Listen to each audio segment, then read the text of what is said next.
to take back the night.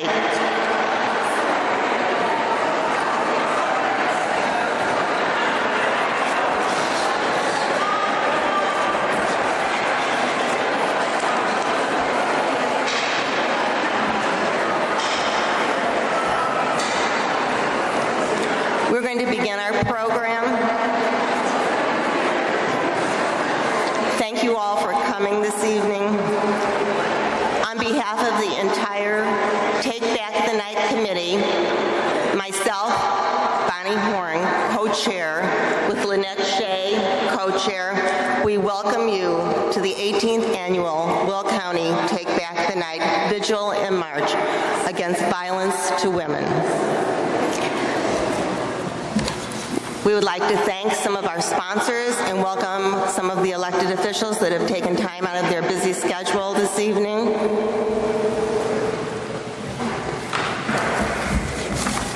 We would like to thank the following elected officials and candidates for showing their support by being here tonight. Claudia Gazelle, Alderwoman of Crest Hill; Terry Morse, Joliet City Council; Don Dickinson, Joliet Township High School Board; Patricia Miller, Trustee Plainfield; Larry Hugg, Joliet District 1 Council; Bob Odekirk, Joliet District 2 Council; Gretchen Fritz, Trustee Plainfield Library; Larry Walsh Jr., State Rep District 86; Pamela McGuire, Will County Circuit Clerk; Brett Gould, Joliet Park District Board; Mike Turk, City of Joliet Council; Tom Giaranti, Mayor of Joliet; Vicki Hackney, City Clerk, Crest Hill; Glenn Markham, Joliet Park Board; Brian Benton, Joliet Police Chief; Pat McGuire, State Senator; Gwen Ulmer, Joliet Grade School District 86; Natalie Manley, State Rep 98th District; Dale Evans, Joliet Township High School District 204; Tyler Markham, Joliet Township High School Board of Education; Ray Solomon, Mayor of Crest Hill; Jennifer Bettino-Tarrant, Senator 49th District; Betty Galvin, City Council 4th District; Denise Winfrey, Will County Board District 8; and Barbara Scalera, Crest Hill Alderman. We'd also like to personally thank everyone who donated to this event. Mary Holden, our interpreter for the night; all of our silver and bronze donators, and the in-kind donators mentioned in the program booklet, and especially the following gold sponsors: Joliet Catholic Academy, Joliet Junior Women's Club, Beth Colvin, J.M. Printers, Will County State's Attorney Jim Glasgow, Massage Envy Spas of Shorewood and Plainfield, Plainfield Junior Women's Club, Zonta Club of Joliet, and our platinum sponsors, ATI Physical Therapy, Darcy Motors, Harris & Harris, Holly Club of Joliet, Crescent St. Joseph Medical Center, and the University of St. Francis. Continue. You're going to do an intro for Pam? You're going to do yours.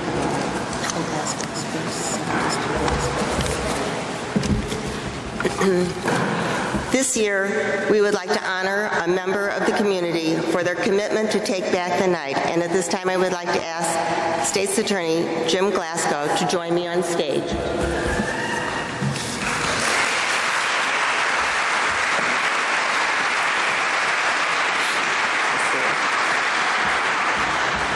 Our Will County State's Attorney, James Glasgow, is a community leader with a strong message that violence against women and children is not tolerated in our community. Involved with Take Back the Night from its inception, Mr. Glasgow provides a representative from his office to serve on our committee, financial support, and for many years has given insight at the Take Back the Night rally on cases from his office, such as the Drew Peterson case. He has truly been an advocate of no more violence to women and children in our community.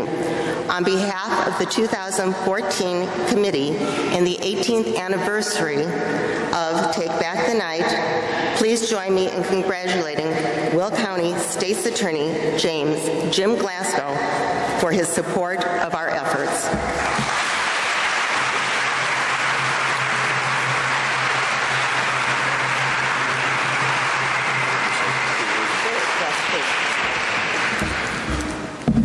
Thank you, you so much.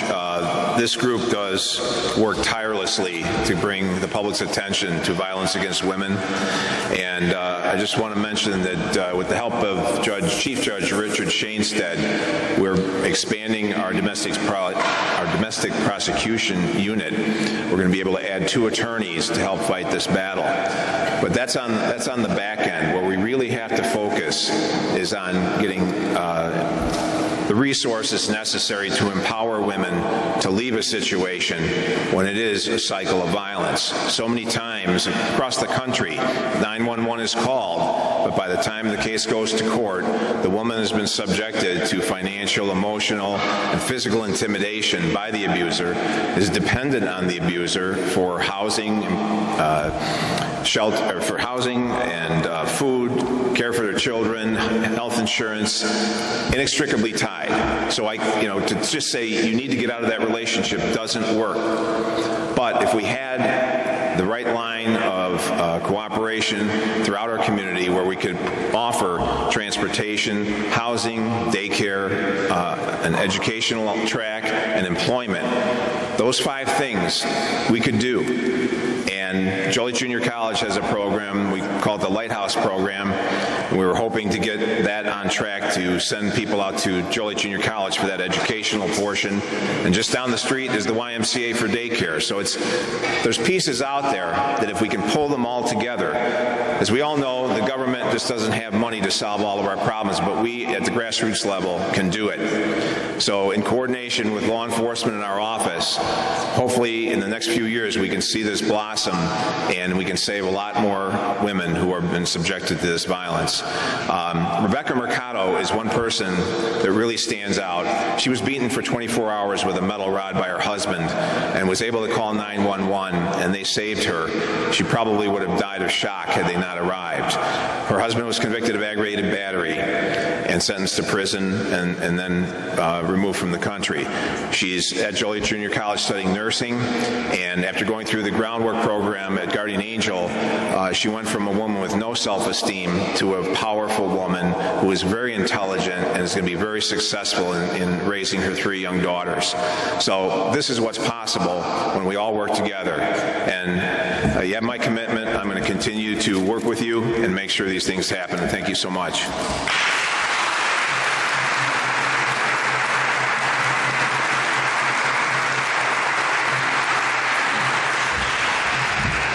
Hello, everyone. Thank you for coming tonight. My name is Lynette Shea, and I work for Pam McGuire, the Will County Circuit Clerk. Her office sees it every day. The frightened women in the halls, the tears and the bruises, and the pain they wear on their faces. Women that come to the courthouse seeking help for domestic violence through court orders of protection from someone they know, oftentimes someone they love. They are our daughters, our mothers, our sisters, and our friends, and they deserve better. They deserve our support, our help, and our understanding.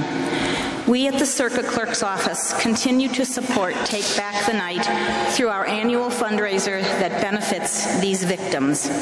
We want to drag this monster called domestic violence out of the safety of silence and help our community not only acknowledge it is there, but to do something about it before we have to add yet another name to our memorial list. We choose not to ignore this issue. We choose to provide the fertile ground that allows all of us to believe there is help, there is hope, and there is support. We pledge our continued support for the victims, to raise awareness, and to help put a stop to the malevolence with our laws, our courts, and our determination, with the hopeful prayer that it may prevent even one more act of senseless violence. Ladies and gentlemen, my boss, Pam McGuire.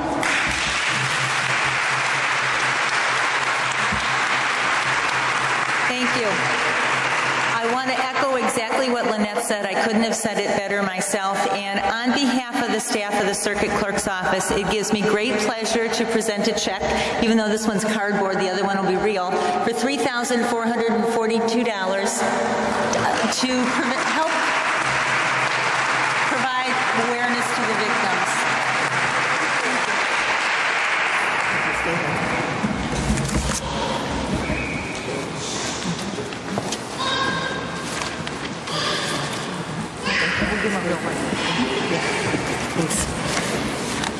Pam just said they're going to give us a real check.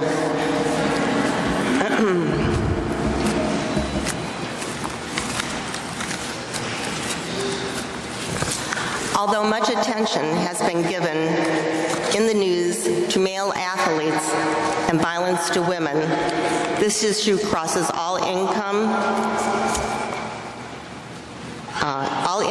race, and socioeconomic lines. 1 in 3 women will be assaulted or raped in their lifetime. Most violence to women goes unreported and happens at night. Girls who witness domestic violence accept it. Boys who witness domestic violence are far more likely to become abusers, and the cycle continues. We gather tonight to take back the night from violence to women and children. We gather to recognize women and children who have been lost to violence. We gather tonight to support victims, family, and community.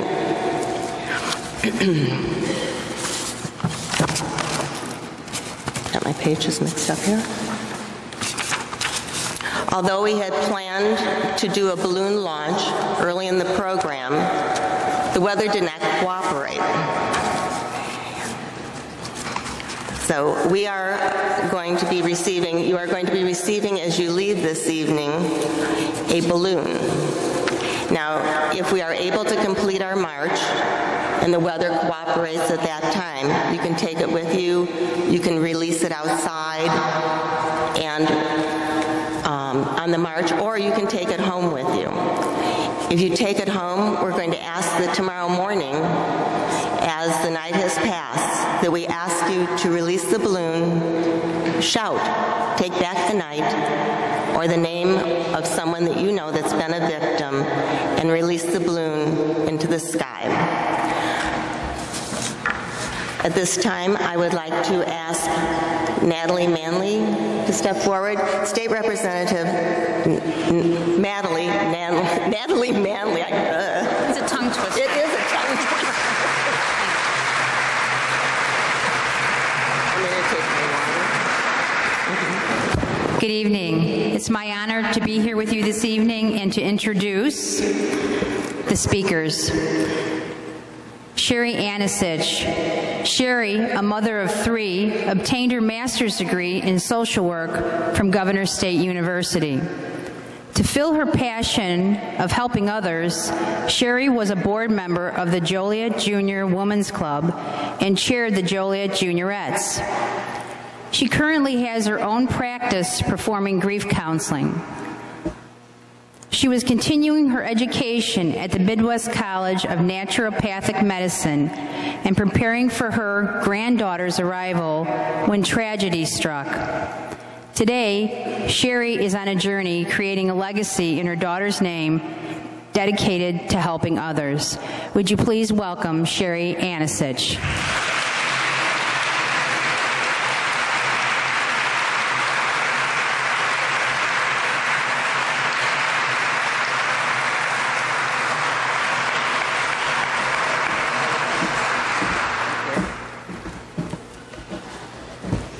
Good evening. My name is Sherry Anicich. I've attended several Take Back the Nights events in the past. Never did I think I would be one of the speakers telling my tragic story. I am honored to be speaking to each and every one of you here this evening. Although I am not a professional speaker, I hope my story will help you on your journey towards healing. I am here to convey a very important message through my extremely tragic story. Many of you here tonight have similar stories of violence, maybe a situation where you felt abused, neglected, or some of you standing among us may be victims of rape. I am here to tell you tonight that after everything that I have endured over the last 2 years, I am still able to stand here before you and share my message. And that is a message of hope and love. On August 19, 2012, the life I knew drastically changed. A person named Brian Cooper viciously ended the life of my daughter Alicia and her unborn daughter Ava Lucille. Alicia was just 9 days away from celebrating her 22nd birthday. My daughter was everything to me.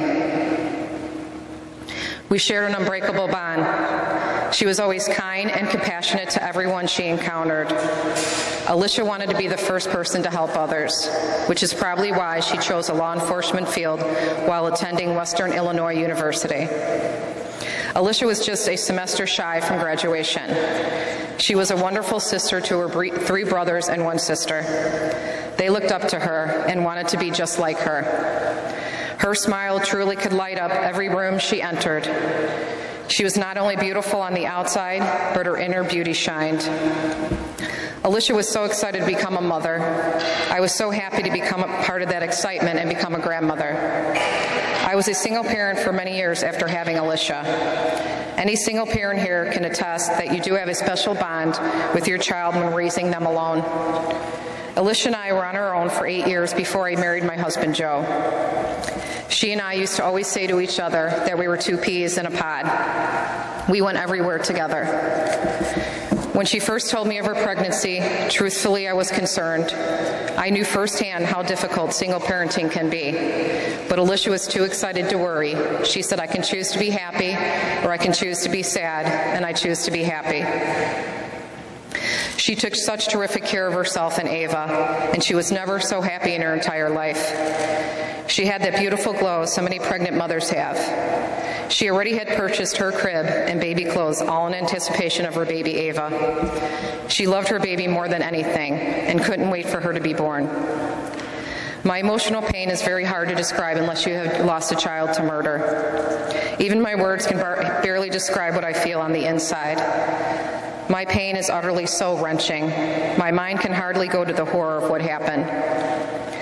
My mind will not allow me to accept the fact that my child is not coming home, that I will never see her again. As a parent, you look forward to seeing your child grow and graduate college, get married, and have children. Not having that bond with Alicia and knowing that she will never have that bond with Ava here on earth is a place I cannot go in my heart. My mind is forced to play tricks on me so I can just survive. The loss of my beautiful child and granddaughter has affected our community as well as the community of Door County, Wisconsin. The outpouring of love and support we received was incredible. Good always wins over evil, and everything done in the dark will always come out in the light. I will never meet my granddaughter. It is so hard to imagine how a human being can kill an innocent baby. Ava was absolutely beautiful. When I saw a picture of her after she died, I imagined how she suffered. Did she know what was happening? I'm only left to wonder what color her hair and eyes would be. Would she look like Alicia? Would she have her beautiful big brown eyes? Would she have Alicia's personality? What would her interests be? Would she cry when she took a picture with Santa? Would she love the zoo? I will never have that opportunity to know Ava, and it breaks my heart. I have a hole in my heart that will never heal, but I am here tonight to share that I have hope. I am learning to love with the rest of my heart because I loved Alicia so much that I wanted and needed her legacy to live on. Only through love can we learn to be better people. To stop abuse, stop rape, stop violence. Every single one of you here tonight plays a pivotal role in creating peace on earth. How can you do that, you may ask? One random act of kindness at a time.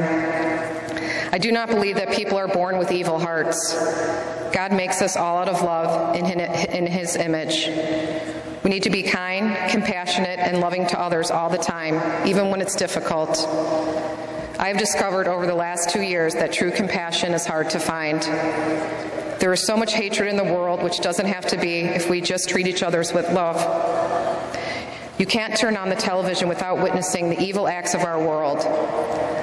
Let me tell you, the violence is all around us, including right here in Will County. Let's start here today. Talk to one another, show love and respect for one another. If you see someone suffering, reach out. Don't turn away because it may be difficult. Be there for each other, even when it's hard. Listen, take time, because you may be saving someone's life without even knowing it. I continue to think about the way in which they suffered. How long did it take? What was she thinking? How scared she must have been are questions that go through my mind every day. Brian Cooper was Alicia's boss since she was 16. It was a seasonal job. She worked in the flower department at Home Depot. It was the perfect job for somebody attending college. Alicia reluctantly agreed to attend his sister's wedding in Door County, Wisconsin, as he said he didn't want to attend alone. After the reception, they went back to the hotel room where Alicia went to sleep. At about 2 in the morning, Cooper jumped on top of my beautiful daughter, beat her repeatedly, put his hands around her neck, and squeezed as hard as he could until she stopped breathing. Alicia fought back, and in her last moment, she pled for her life and the life of her baby. The tragedy didn't end there. After killing them, he undressed Alicia and raped her dead body. At the trial, we learned that Brian Cooper planned their murders for 2 or 3 hours before killing them. My daughter was laying there sleeping as he was planning his evil act. The morning after he killed my daughter and granddaughter, Cooper called 911 to confess what he had done. He stated, "No, this was not an accident, it was intentional." Police located cameras he placed in the hotel bathroom garbage in Door County, which captured images of Alicia's naked body. He also confessed to having spy cameras in his home in Plainfield, capturing images of unsuspecting people using his washroom. I learned shortly after their murders that his legal team was using the defense of not guilty by reason of voluntary intoxication. Simply stated, if you happen to consume too much liquor or too many drugs in one evening, it gives you a free pass to commit murder. I was utterly dumbfounded, as were my family, friends, and community. Allowing criminals in our country to utilize this defense completely and utterly devalues the sacredness of human life. He was protected by a law in Wisconsin that allows voluntary intoxication to be used as a defense in criminal liability, which is currently in 32 other states. It was never a trial to see if Cooper committed these murderous acts, but a trial to see if he was too drunk to form intent. The first trial would result in a hung jury. I couldn't believe it. I couldn't even speak. I felt that I had been punched in the gut. He is going to walk free. How could this happen? The fear crippled me. The 20-plus times I had to travel to Door County for motion hearings and jury selections would start all over again. I became physically ill for days as I was trying to grieve the loss of my perfect, beautiful firstborn child, and I have to deal with the ugliness of this flawed judicial system. I knew in my heart God had another plan for me and my family. I once again sat through a week-long trial, listening to graphic testimony, viewing footage of his confessions, and visualizing the horrific acts he committed on my daughter and granddaughter. It was unbearable. I knew I could not allow Alicia's voice to be silenced, and I could not allow another family to be affected by this loophole law. I wanted to set a precedent to other criminals that alcohol or drugs is no excuse for murder. For 9 months, Alicia and Ava's family and friends lobbied with legislators and campaigned outside the Capitol building, getting signatures and generating petitions. In the end, we received over 12,000 signatures in support of the new bill. On April 16, 2014, Governor Scott Walker signed this bill into law. The new law eliminates voluntary intoxication to be used as a defense for those who commit crimes. Future victims would now be protected. There is hope. In June of this year, Cooper's second trial ended in a conviction. He was charged with 2 counts of first-degree intentional homicide and 1 count of third-degree sexual assault. He was sentenced to 2 consecutive life sentences without the possibility of parole. Even in the end, he has had no remorse, but he will never be able to hurt another human being again. After Alicia was murdered, people with whom she worked with told me that Cooper was obsessed with her, would sit and stare and stew. 5 years prior to Alicia and Ava's murder, Cooper had tied up and duct taped the mouth of another employee that worked there. Nobody said a word. I believe Alicia would be alive today if somebody had spoke up. Notice red flags and do something about them. Go with your gut. Don't tolerate bad behavior, and don't let others tolerate them either. Young ladies here tonight, support your girlfriends. One of the biggest disappointments I see today is women not supporting each other. We need to lift each other up, not bring each other down. There is so much sadness in life that we cannot control. Paying attention to others that are hurting. People are so busy with sporting events, social events, and their busy lives that they don't take time for others. Do something positive in your community. Help those in need. Reach out to others.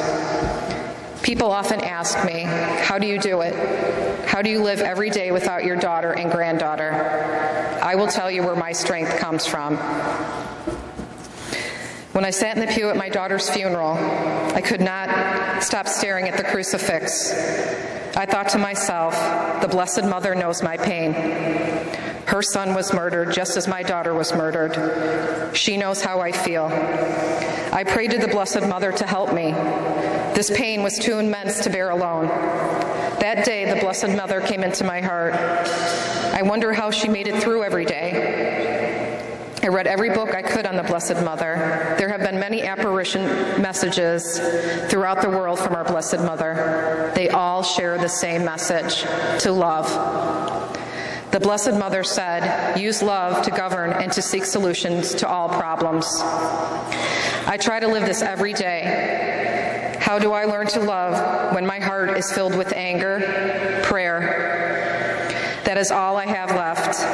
I prayed the rosary daily and felt the anger lessen. I focused on the love I have for my daughter and not the evil act that took it away. My husband had a dream that Alicia told him not to focus on how she died because Brian Cooper wins.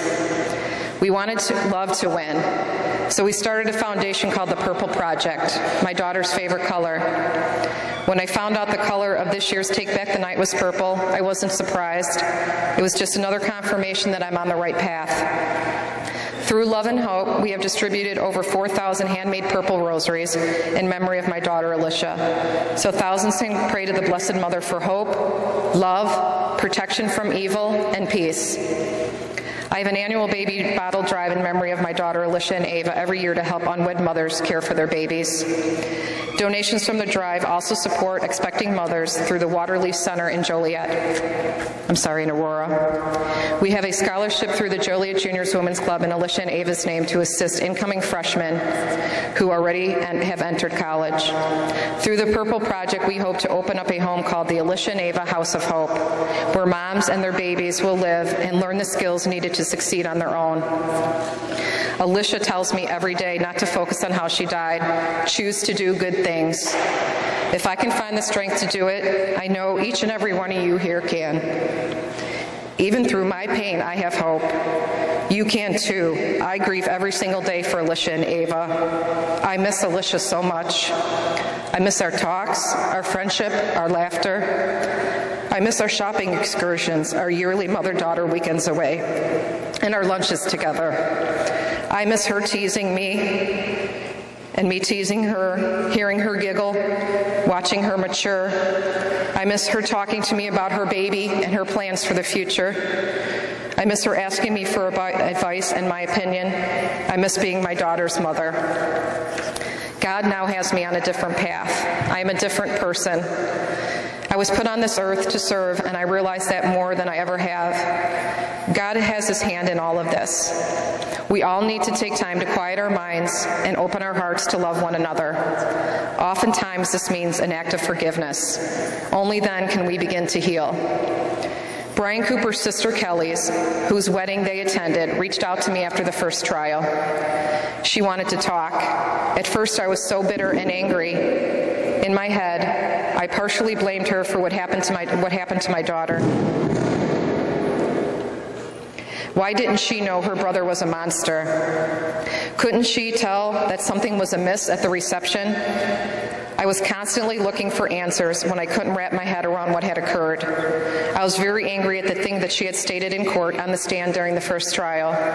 How could I even sit in the same room with her when she was one of the last persons to see my daughter? If it wasn't for her wedding, Alicia wouldn't have died. The thoughts were swarming through my brain, rational or not. How can I meet with such a person? What did she want from me? I had nothing to give, as I could not hardly take care of myself or my family. After days of contemplation, God had another plan and opened my heart. I decided to speak to her. What has developed since that first meeting will surprise you. Forgiveness took over my heart. I listened to her story and grew to love Kellie. She was instrumental in helping change the law in Wisconsin and continues to surprise me with her strength, courage, and her will to help others through her pain that her family has caused her and her husband, Stephen. I'd like to introduce you to a very courageous woman. Her name is Kellie Styker.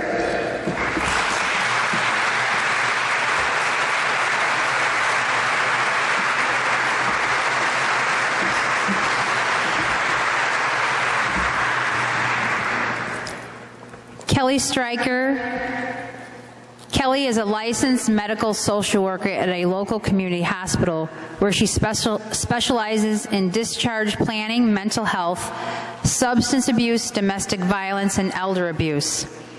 Kellie is passionate about giving back to the community by being an advocate for individuals in need. In her free time, Kellie enjoys spending time with her loving husband, Steve, and their cat, Ralphie, and their dog, Eddie. Please welcome Kellie Styker.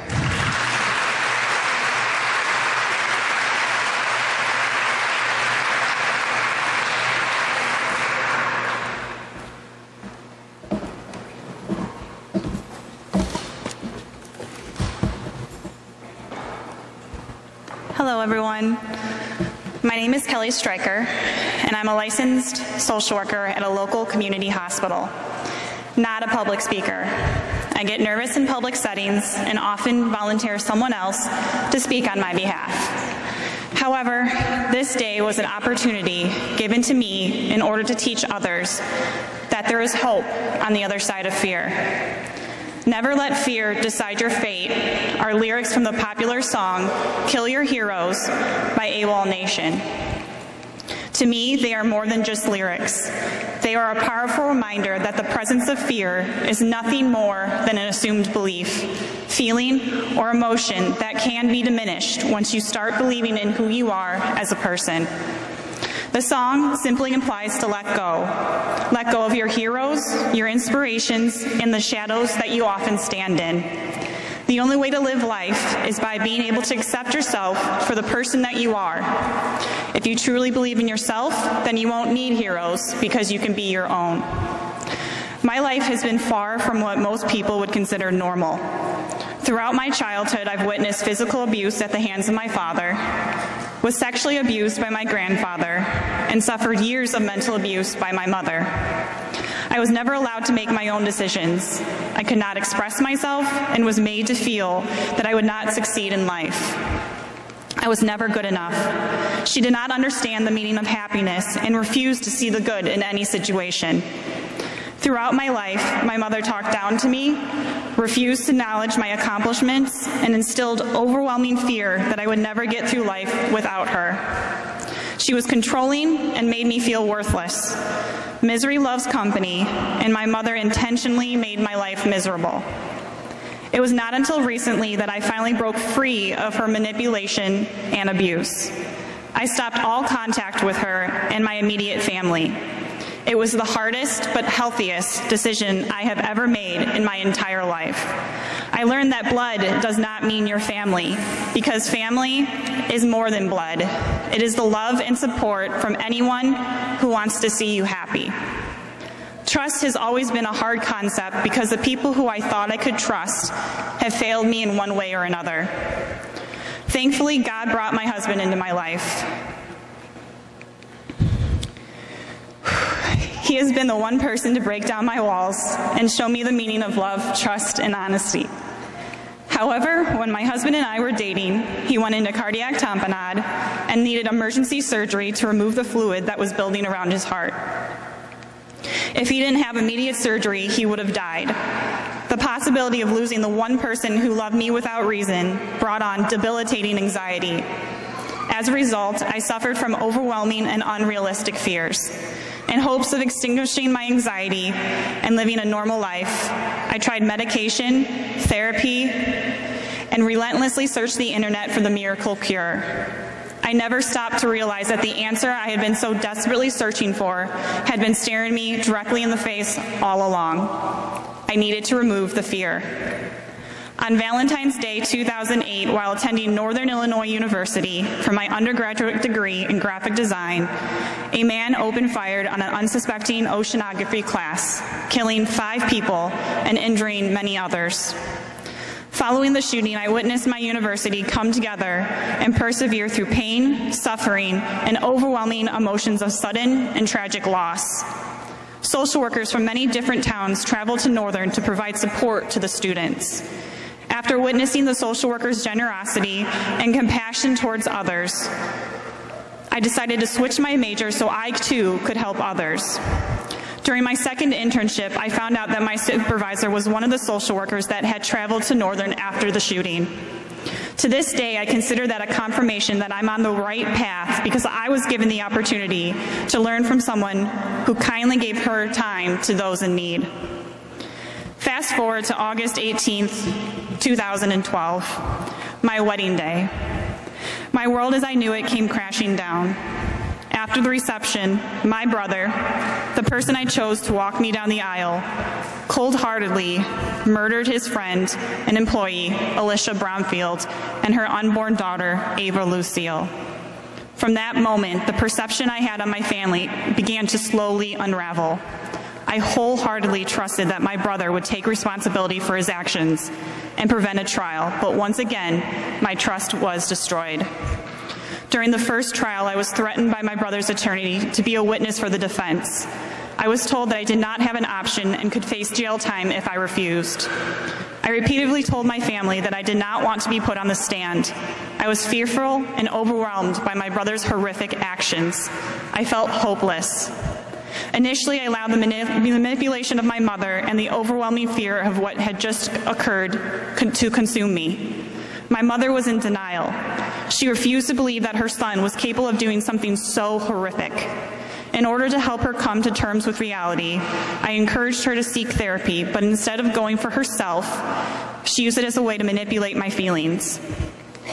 She started getting extremely paranoid and felt that the world was against her, that what Brian did was some kind of conspiracy and that the media was out to get him. She sold her house, withdrew everything from her retirement, and hired a lawyer that manipulated the truth. She did whatever it took so Brian would not have to take responsibility for what he had done. My brother's lawyer attempted to find a psychologist that would declare him mentally insane. When he couldn't find one who would agree with his theory, he decided to use the defense that my brother was too intoxicated to inform intent. My brother's lawyer also felt that he was a product of his environment and that the abuse he endured as a child diminished his actions as an adult. I used to believe that your past could lead to your future actions or be a way to explain them. However, I now realize that is a dangerous way to think.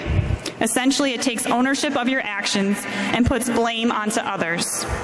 Even though my father did terrible things to my family and my brother, he did not force my brother's hands onto Alicia. My brother's lawyer was able to successfully cast doubt, causing one of the jurors to hold out, which resulted in the first trial ending in a hung jury. I couldn't believe it. I was in utter disbelief and shock. Sadly, because of my brother and his lack of remorse, we were forced to relive the nightmare of that tragic day. I never anticipated a trial, let alone 2. I was outraged and knew that I could no longer sit aside, hoping my brother would take responsibility or do what was right. Justice needed to be served for Alicia and Ava, so I made the decision to put my fears aside and speak out. I waited until after the first trial to offer my support to Alicia's mom, Sherry, because my mother told me that reaching out would cause more pain to Alicia's family. However, I wanted to do the right thing and let Sherry know that I would do whatever it took to help their family. After multiple emails, Sherry asked if I wanted to speak at the Wisconsin State Capitol in front of the legislature to help change a law that allowed individuals to use voluntary intoxication as a defense for criminal liability, the exact law that allowed my brother's first trial to end in a hung jury. At that moment, fear took over. I would be speaking out against my brother, the one person whom I never would thought would commit such a horrific crime. I would be going against my family who supported and expected me to support my brother. The fear lasted for only a short time because I knew that I could not let it decide my fate. I needed to do what was right. By speaking at the Capitol, I could prevent others from using alcohol as an excuse for their monstrous crimes, such as murder. The choice was clear, and from that moment on, I never looked back. Alicia's family, friends, and I spoke at the Capitol. Our statements were powerful and inspired the politicians to successfully change the law. Because of the impact we made, Assembly Bill 780 was signed into law by Governor Walker. As a result, Wisconsin no longer allows voluntary intoxication to be used as a criminal defense. It was historic and extraordinary occasion that I'm truly honored to have been a part of. Almost 2 years after Alicia's death and 3 months after the law's change, my brother's second trial was underway. This time, I was no longer afraid and chose to testify for the prosecution and against my brother because he needed to spend the rest of his life in prison for the deaths of Alicia and Ava Lucille. Throughout the second trial, I began to learn the truth about my brother. He not only strangled Alicia, but also raped her corpse, and without her consent, video recorded her while she showered. He was also verbally and emotionally aggressive towards Alicia while supervising her at their job, and demonstrated obsession and ownership over her. I began to realize that this man was not my brother, but a horrific monster. My brother, the person I thought I knew, had died. Finally, after 2 long years, my brother was sentenced to 2 consecutive life sentences without the possibility of parole for the murder of Alicia and Ava. He will finally pay for the tremendous pain he caused and the lives he shattered. Will my brother ever fully understand or feel remorse for his actions? Sadly, we will never know. However, his behavior will not affect the plans that have been made to keep Alicia and Ava's memory alive, such as the Purple Project and Alicia and Ava's House of Hope. Alicia and Ava will forever impact the lives of others through the strength and hope of their family and friends. Alicia and Ava's memory will motivate others to stand up for themselves and be extraordinary. Alicia's mom is a courageous woman. Without meeting me, she trusted and gave me the opportunity to prove myself. She has experienced a loss that no mother should ever have to experience. She fights to keep her daughter and granddaughter's memory alive and continues to find the good through evil. She is my biggest motivation because of the hope and love she has in her heart. I'm so incredibly thankful she gave me a chance, and I know with Alicia and Ava's legacy, she will make a difference in this world.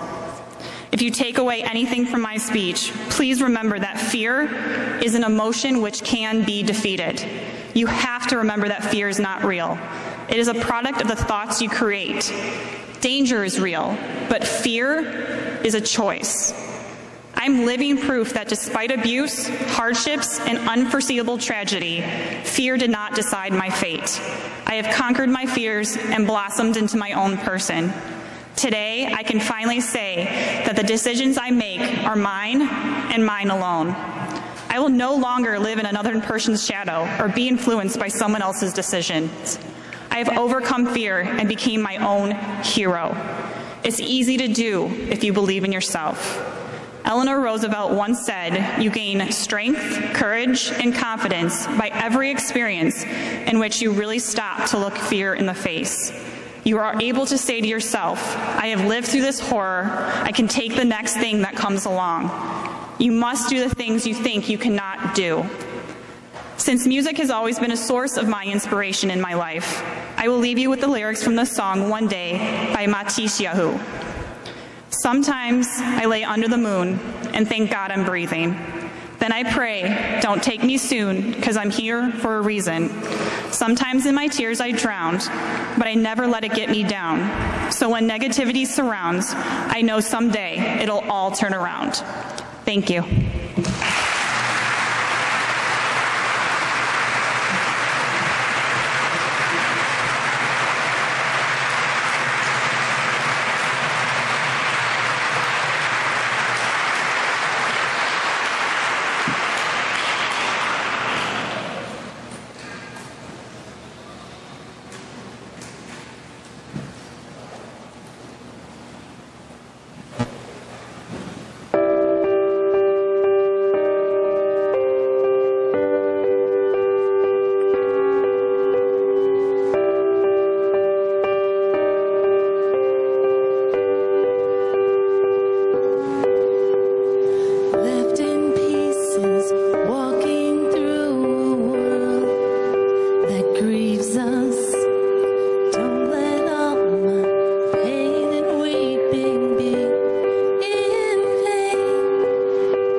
We march for those who cannot. We speak for the voiceless. Their names are on the placards on the wall. In their names we march. We honor all women who cannot be with us tonight, the living as well. Some of these women are afraid. They've been injured or intimidated. Far too many women have been killed. These are the women whose names are called tonight. They are mothers, sisters, daughters, friends, and co-workers. We honor those women who cannot be with us tonight. We also honor the children who have died with their mothers. As we stand quietly in the dark, we ask that their spirits be with us so that we can honor them and their spirits can empower us. 2005, Cassandra Foy Frazier, Maria Dolores Nunez, Marari Nunez, Dominique M. McDonald, Melissa Mitchell, Tanya Cobbins. 2006, J.C. Merker, Sylvia Adams, Regina De Los Santos, Esther Kalunis, Brenda K. Boyd Shaw. 2007, Brenda Greenwood, Hakika Shugs, Kimberly Vaughn, Abigail Vaughn, Cassandra Vaughn, Blake Vaughn, Rose Bailey, Kaylor Spales, Cassandra Coffin, Sandra Poston.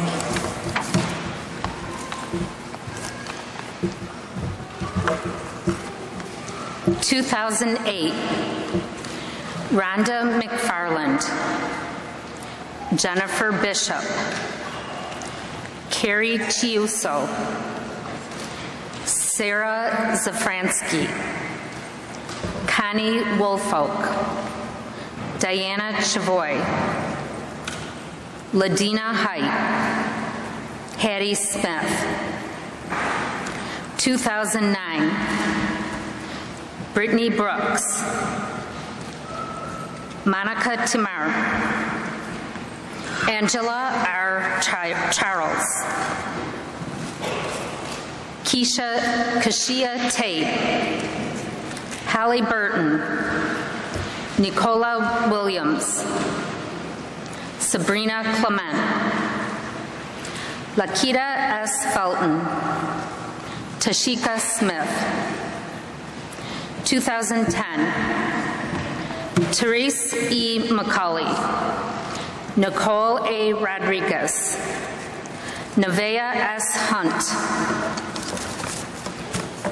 Carolyn Sadler, Nancy Mendoza Rojo, Delana Krum, Baby Boy Abuel Kier.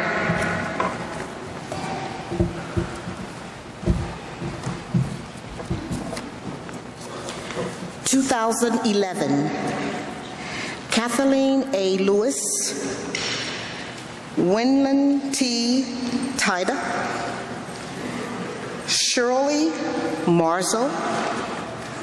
2012, Gloria Clark, Alicia N. Bumfield Anicich, and unborn daughter Ava Lucille. Cynthia Clark Long, Dorothy Dunyam, Veronica Schick, Norman Sam, Kathleen Savio. 2013, Diane Nichols, Jeannie Parker, Beatrice Osborne, Kiera Hosey, Joan Smith, Alicia Cornell. 2014, Brianna Valley, Charlethea Green, Jocelyn Woods. And in closing, we honor the women who cannot be with us tonight.